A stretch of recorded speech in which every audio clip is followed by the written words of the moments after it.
السلام علیکم بچوں، آج کے سبق کا عنوان ہے اللہ ایک ہے۔ ہر مسلمان کا ایک ایمان ہے کہ اللہ ایک ہے، اس کے جیسا کوئی نہیں، صرف اسی کی عبادت کرنی ہے۔ اللہ تعالیٰ ہمارا رب ہے، وہی ہمیں پالتا ہے۔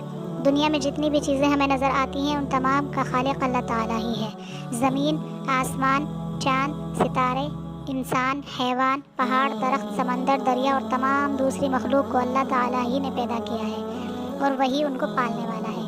اللہ تعالیٰ نے ہمارے لیے بے شمار اچھی چیزیں بنائی ہیں، کھانے کے لیے طرح طرح کے اناج، پھل اور سبزیاں پیدا کی ہیں، ہمیں دیکھنے کے لیے آنکھیں، بولنے کے لیے زبان، سننے کے لیے کان، کام کرنے کے لیے ہاتھ اور چلنے پھرنے کے لیے پاؤں دیے ہیں۔ ہوا، پانی اور دھوپ ایسی نعمتیں ہیں جن کے بغیر انسان زندہ نہیں رہ سکتا۔ اللہ تعالیٰ نے ہمیں بہن، بھائی، ماں باپ عطا کیے ہیں جو بہت بڑی نعمت ہے۔ ان تمام نعمتوں پر ہمیں اللہ تعالیٰ کا شکر ادا کرنا چاہیے، صرف اسی کی عبادت کرنی چاہیے اور پیارے رسول حضرت محمد صلی اللہ علیہ وسلم کی مبارک تعلیمات پر عمل کرنا چاہیے۔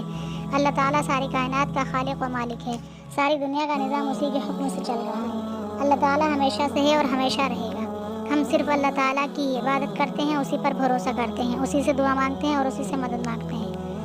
آئیے اب اس سبق کے حوالے سے کچھ سوالات کر لیتے ہیں۔ ساری کائنات کا رب کون ہے؟ ہمارے لیے بے شمار نعمتیں کس نے پیدا کی ہیں؟ ہوا، پانی اور دھوپ کے بغیر کیا چیز قائم نہیں رہ سکتی؟ ہمیں صرف کس کی عبادت کرنی چاہیے؟